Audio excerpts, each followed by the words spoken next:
Welcome to double seven media. నేను మీ ఆదినారాయణ. నా video చూస్తున్న ప్రతి ఒక్కరూ లైక్ చేసి, షేర్ చేసి, కామెంట్ చేసి, అలాగే ఛానల్ను సబ్స్క్రైబ్ చేసుకోవాలని కోరుకుంటున్నాను. గత ఏడాది జూన్ 4వ తేదీ కూటమి ప్రభుత్వం ఏర్పడింది. చంద్రబాబు గారు ముఖ్యమంత్రిగా బాధ్యతలు చేపట్టారు.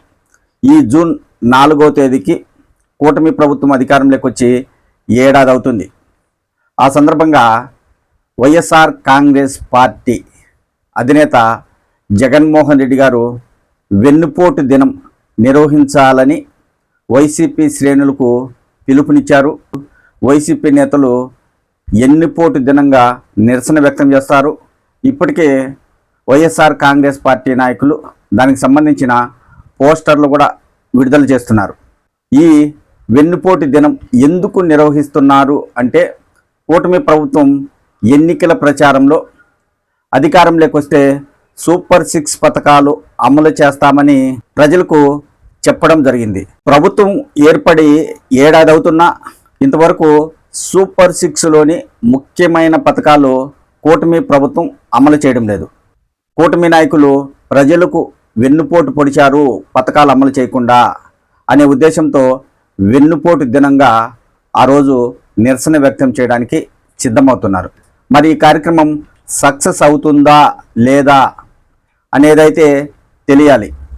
కూటమి ప్రభుత్వం అధికారంలోకి వచ్చి ఏడాది మాత్రమే అవుతుంది కాబట్టి చాలామంది వైఎస్ఆర్ కాంగ్రెస్ పార్టీ నాయకులు బయటకు వచ్చి నిరసనలు వ్యక్తం చేయడానికి ముందుకు వస్తారా రాదా అనేది కూడా తెలుస్తుంది.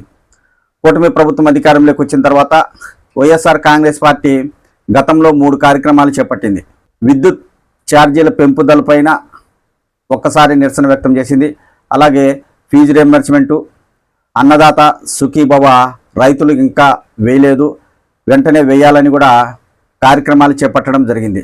అయితే అవి అంతంత మాత్రమే విజయవంతమయ్యాయి, అనుకున్నంతగా విజయవంతం కాలేదు.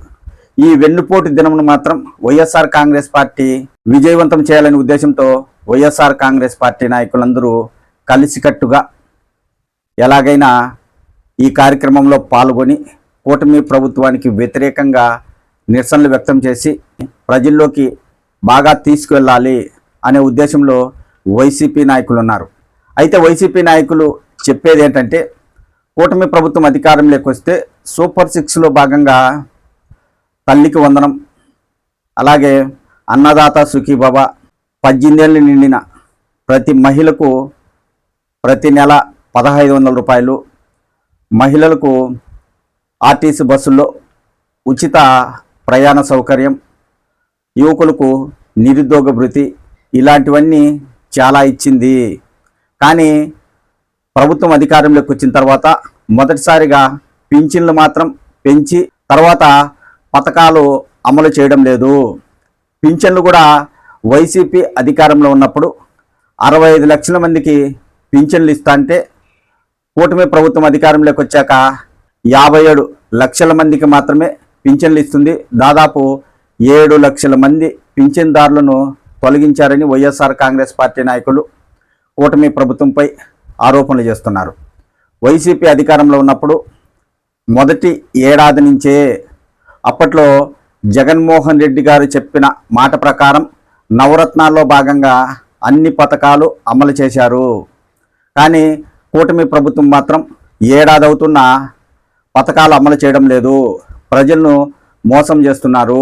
అందుకే ఆ రోజు వెన్నుపోటు దినంగా నిరసన వ్యక్తం చేయడానికి వైఎస్ఆర్ కాంగ్రెస్ పార్టీ నాయకులు సిద్ధమవుతున్నారు. అయితే కూటమి ప్రభుత్వంలో ముఖ్యమంత్రి చంద్రబాబు గారు మాత్రం ఈ నెలలో బడులు తెరవకముందే తల్లికి వందనం కింద ప్రతి విద్యార్థికి 15,000 రూపాయలు వేస్తాము, ఇంట్లో ఎంతమంది ఉంటే అంతమందికి వేయడం జరుగుతుంది, అలాగే అన్నదాత సుఖీభావ కింద రైతులందరికీ వారి ఖాతాలలో త్వరలోనే డబ్బులు వేస్తామని ప్రభుత్వం వెల్లడించడం జరిగింది. మరి ఈ నెలలో ఆ పథకాలు అమలు చేస్తారా లేదా తెలియాలంటే ఇప్పుడు వాటిపై మాట్లాడడం అంత మంచిది కాదు. వైఎస్ఆర్ కాంగ్రెస్ పార్టీ నాయకులు చెప్పేదేంటి, ప్రజలకు ఇచ్చిన మాట ప్రకారం వారికి సూపర్ 6 పథకాలు అమలు చేయాలి, మీరు అమలు చేయడం లేదు, ఎందుకు ప్రజలను మోసం చేస్తున్నారు. ఇప్పుడు ఏడాది అవుతుంది. ఈ ఏడాదిలో పథకాలు అమలు చేయకపోతే 1 సంవత్సరం పూర్తిగా ప్రజలకు పథకాలు అందవు. అంటే తర్వాత 3 సంవత్సరాలు మాత్రమే కూటమి ప్రభుత్వం సూపర్ 6 పథకాలు అమలు చేసే అవకాశం ఉంటుంది. 5వ ఏడాదిలో ఎన్నికలు వస్తాయి కాబట్టి ఆ సమయంలో పథకాలు అమలు చేయలేరు. ప్రభుత్వం అధికారంలోకి వచ్చినప్పటి నుంచి మేము సూపర్ 6 పథకాలు అమలు చేస్తామని బాబు షూరిటీ భవిష్యత్ గ్యారంటీ పేరుతో ప్రతి ఒక్కరికి బాండ్ల రూపంలో ప్రజలకు ఎన్నికల ప్రచారంలో తెలుగుదేశం పార్టీ నాయకులు పేపర్లు అందించారు. ఆ పేపర్లలో ప్రస్తుత ముఖ్యమంత్రి చంద్రబాబు గారి సంతకం కూడా ఉంది. మరి అంత గ్యారంటీగా ప్రజలకు చెప్పారు కదా, ఇప్పుడు ఎందుకు ఇవ్వలేకపోతున్నారు? చంద్రబాబు గారు ఎన్నికల ప్రచారంలో ఏమని చెప్పారు? కూటమి ప్రభుత్వం అధికారంలోకి వస్తే అప్పులు చేయము, సంపద సృష్టించి మేము పథకాలు అమలు చేస్తామన్నారు. ఇప్పుడు కూటమి ప్రభుత్వం వచ్చి ఏడాది అవుతుంది. ఇప్పటి వరకు ముఖ్యమంత్రి చంద్రబాబు గారు ఎంత సంపద సృష్టించారు? సంపద సృష్టించకపోగా ఇప్పటికీ 1,37,000 కోట్లు రాష్ట్రానికి అప్పు తీసుకొచ్చారని వైసీపీ అధినేత జగన్మోహన్ రెడ్డి గారు ఇప్పటికే ప్రభుత్వంపై విమర్శలు చేస్తున్నారు. మొత్తానికైతే ఏడాది అయింది కాబట్టి ప్రభుత్వాన్ని వ్యతిరేకించడానికి సిద్ధమవుతున్నారు. ఇటీవల కూడా మనం చూసాం, పులివెందులకు చెందిన వైసీపీ నేత సతీష్ కుమార్ రెడ్డి గారు చంద్రబాబు గారిపై, లోకేష్ బాబు గారిపై అనేక వ్యాఖ్యలు చేశారు. మహా అయితే ఏం చేస్తారు? కేసులు పెట్టుకుంటారు, పెట్టుకోండి, ఎన్ని పెట్టుకుంటారు. తర్వాత వైసీపీ అధికారంలోకి వస్తే మీ పరిస్థితి ఏంటి? రాష్ట్రంలో నిలబడి లోకేష్ బాబు గారు రాజకీయాలు చేయగలరా? ప్రస్తుతం లోకేష్ బాబు రెడ్ బుక్ గురించి ఎక్కువగా మాట్లాడుతున్నారు. అధికారంలో ఉంది కాబట్టి ఆయన మాట్లాడింది చెల్లుతుంది. మరి అధికారం పోతే హైదరాబాద్లోనో సింగపూర్లోనో ఉండకుండా రాష్ట్రంలో ఉండి రాజకీయాలు లోకేష్ బాబు గారు చేయగలరా అనే రీతిలో వైఎస్ఆర్ కాంగ్రెస్ పార్టీ నాయకులు కూటమి నాయకులపై విమర్శలు చేస్తున్నారు. ఈ మధ్యకాలంలో చాలా ఘాటుగా ప్రభుత్వంపై వైసీపీ నేతలు ఆరోపణలు చేస్తున్నారు, విమర్శలు చేస్తున్నారు, మాట్లాడుతున్నారు. కాబట్టి ఇక రాబోయే రోజుల్లో ప్రభుత్వానికి వ్యతిరేకంగా చాలా నిరసన కార్యక్రమాలు వైసీపీ నేతలు చేపట్టే అవకాశం ఉంది. గతంలో వైసీపీ అధికారంలో ఉన్నప్పుడు తెలుగుదేశం పార్టీ ప్రజల్లోకి రావడానికి దాదాపు 3.5 సంవత్సరాలు టైం పట్టింది.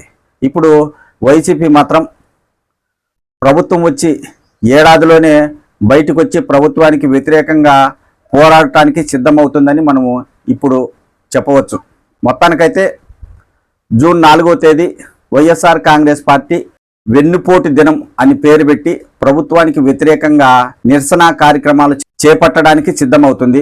మరి ఆ కార్యక్రమం సక్సెస్ అవుతుందా లేదా? ఒకవేళ ఆ కార్యక్రమం కానీ సక్సెస్ అవుతే ఖచ్చితంగా ప్రజల్లో కూటమి ప్రభుత్వంపై వ్యతిరేకత ఉంది అని భావించవచ్చు. లేదా ఆ కార్యక్రమం అనుకున్నంతగా సక్సెస్ కాకపోతే కూటమి ప్రభుత్వంపై ఇంకా ప్రజల్లో వ్యతిరేకత లేదు అని అనుకోవచ్చు. లేదా కూటమి ప్రభుత్వం ఇంకా 4 ఏళ్ళు అధికారంలో ఉంటుంది కాబట్టి ఇప్పుడే ప్రభుత్వానికి వ్యతిరేకంగా ఎందుకు మాట్లాడాలి అని కూడా అనుకోవాల్సి వస్తుంది. మొత్తానికైతే ఈ కార్యక్రమం ఎంత మాత్రం విజయవంతం అవుతుందో వేచి చూడాలి.